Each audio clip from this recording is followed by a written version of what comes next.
Welcome to the Kottke Ride Home for Thursday, April 15th, 2021. I'm Jackson Bird. The CDC says that we should wait 2 weeks after our final COVID-19 vaccinations to be considered fully vaccinated. But why? What do spiderwebs sound like? These scientists turned them into music. Google Earth's latest feature shows us how destructive we have been to the planet. And the new YouTube channel that I can't get enough of that features Hot Wheels on a treadmill. Here are some of the cool things from the news today. So one thing about vaccines that I at least feel like isn't being super well publicized is the need to wait for 2 weeks after your last shot before you can consider yourself fully vaccinated. And this goes for any of the vaccines you may be getting. So if it's a single shot like Johnson & Johnson, you're fully vaccinated 2 weeks after that single shot. And if it's 2 shots like Moderna or Pfizer, you're fully vaccinated 2 weeks after your second shot. That is the official word from the CDC here in the US and is supported by infectious disease experts. But why exactly? Mark Cameron, an immunologist at Case Western Reserve University who was instrumental in containing SARS in 2003, explains it's like vaccines are giving our immune system a to-do list, which it then needs time to complete. What's on the list? Quoting Mashable, 1. Our immune system will gradually recognize the spike protein produced by the vaccine as an intruder. 2. In response to recognizing this foreign spike protein, the body's immune cells will cooperate to start producing protective proteins called antibodies to protect you against the virus.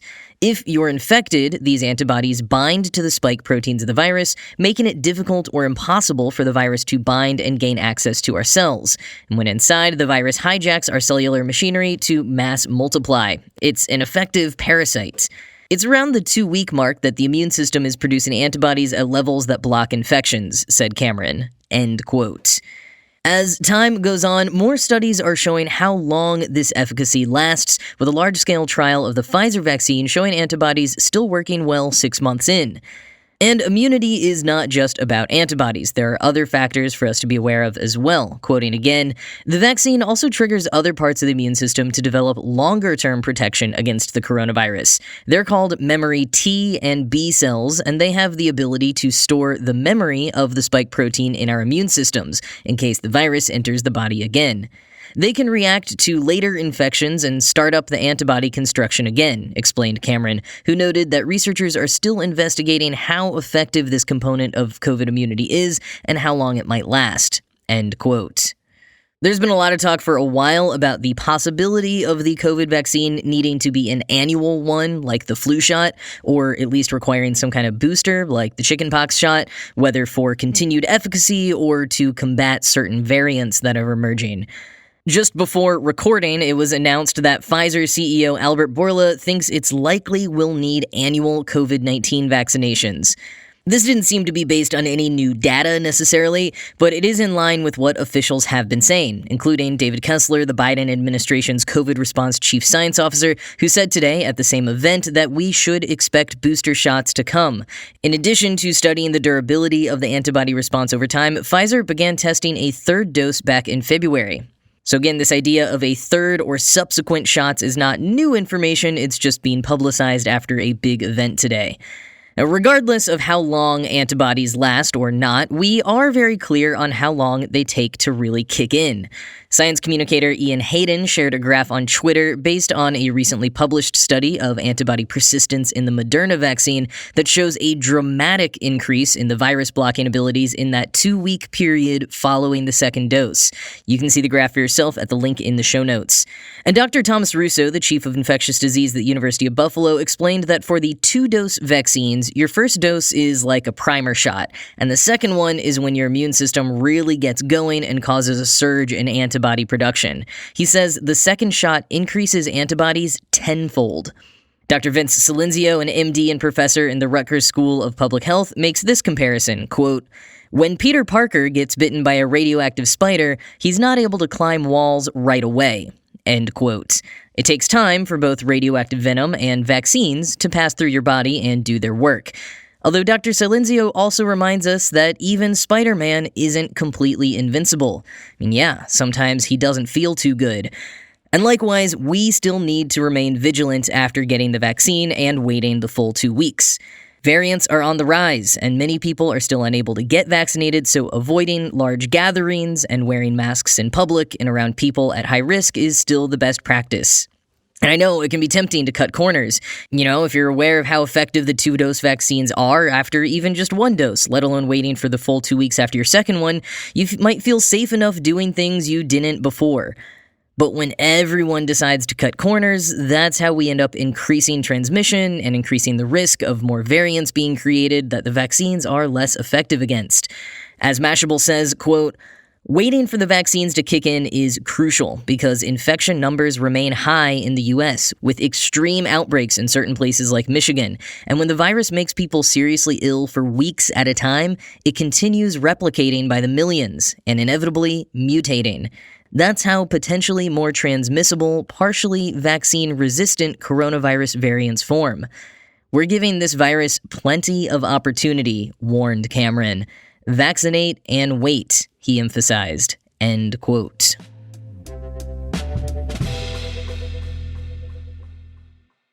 When spiders spin their webs, whether it's to capture dwarves and hobbits or pen messages to save a pig from slaughter, they use vibrations to perceive their environment and craft the intricate structures. So a team of scientists led by MIT engineering professor Marcus Buehler decided to see what would happen if those vibrations could be sonified in a way so that humans could hear the spiderwebs.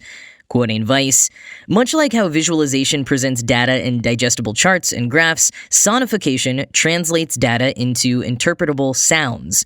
The technique has been applied to a variety of data sources, from objects in outer space to the US housing bubble to effects of climate change on forest composition.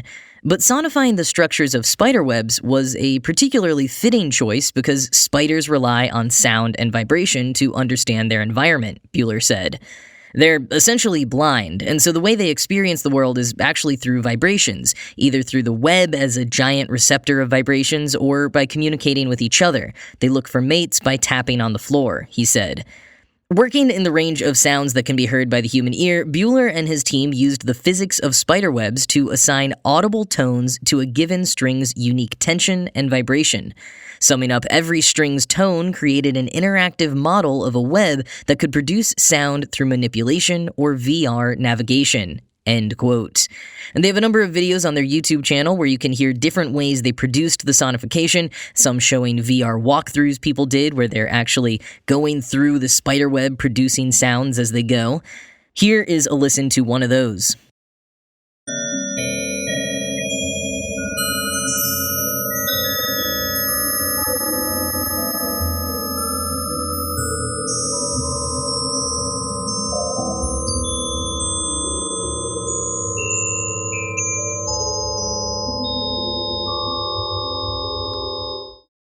They're all pretty haunting like that, which I think is fitting for a Spider-Verse.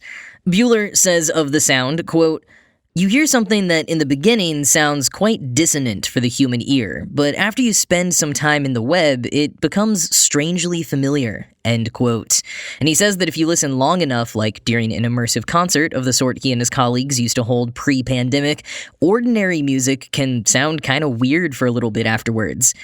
They have a lot of other data sources they've sonified on their YouTube in addition to the spiders, like the coronavirus spike protein and some amino acids.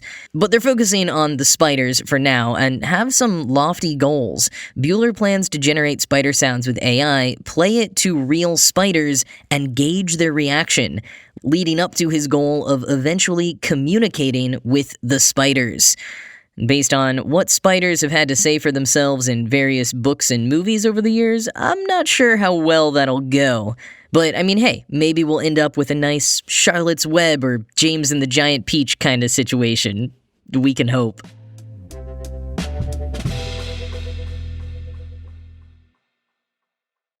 So, Google Earth introduced a new 3D time-lapse feature today, which, among other things, demonstrates how humans have absolutely wrecked this planet.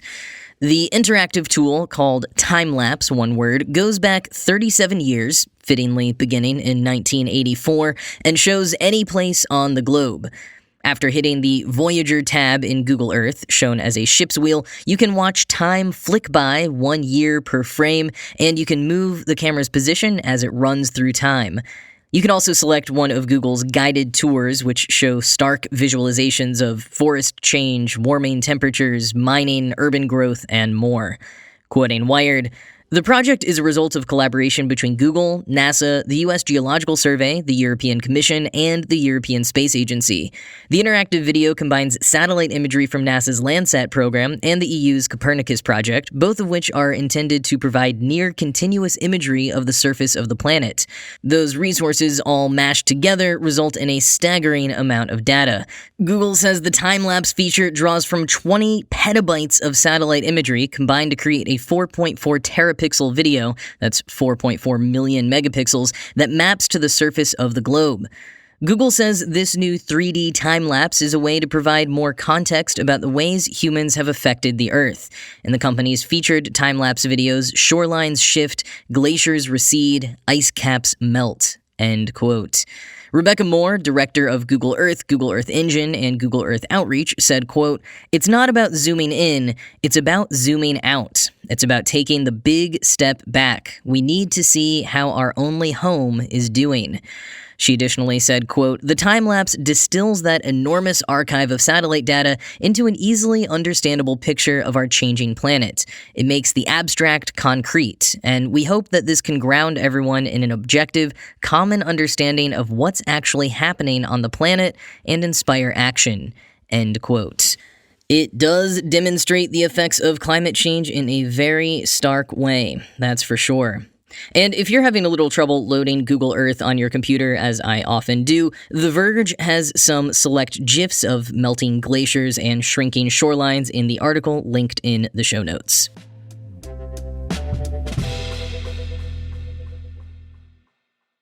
So here is a completely joyous YouTube channel I recently stumbled on.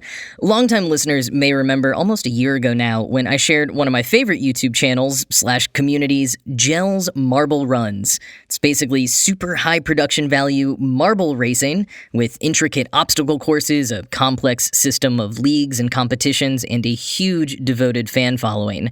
It's so great that even John Oliver ended up being one of their sponsors last year. If you haven't looked into Gels Marble Runs before, definitely check the link in the show notes. But today, I discovered a newer, slightly simpler channel that, who knows, could grow to be as sleek and expansive as Gels Marble Runs, but at the moment doesn't even really have a cohesive branded title for me to refer to it with. What it is racing Hot Wheels cars on a treadmill.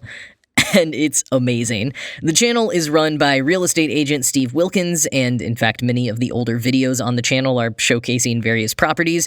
But for the last couple of months, he and his kids have been producing these amazing die-cast toy car treadmill racing videos. They've already got a number of different competitions going, like the Talladega Super Speedway, the Indianapolis Motor Speedway, the Demolition Derby, and April Mayhem. If you're wondering how die-cast cars racing on a treadmill works, well, don't think too hard. They put sometimes as many as 100 different toy cars on a treadmill, turn it on, and then see which one stays on the treadmill the longest. Not being a physicist, I was pleasantly surprised to see just how unpredictable it actually is. Some cars fall off the back immediately, while others cling to the front, and some make triumphant returns, bouncing into each other, spinning and turning in different directions. Like I said, the videos are pretty lo-fi and simple right now, all just one shot with printer paper titles, but it's super wholesome. You've got Wilkins, the dad, acting as behind-the-camera commentator, a role he plays with gusto and lots of Talladega Nights references, and the kids chiming in on occasion to describe the competitors in the race or kick off the video with a recorder performance. Watching the cars on the treadmill is hilarious and weirdly captivating. That would be more than enough to make these videos great, but there's a certain extra wholesomeness of basically just watching a dad being goofy and creative with his kids. The videos are picking up steam with each in the tens of thousands of views right now, so it'll be interesting to see where this goes from here, and especially which racers win the April Mayhem competition, whose final is this Friday, tomorrow. If you want to tune into that, link to the YouTube channel is, as ever, in the show notes.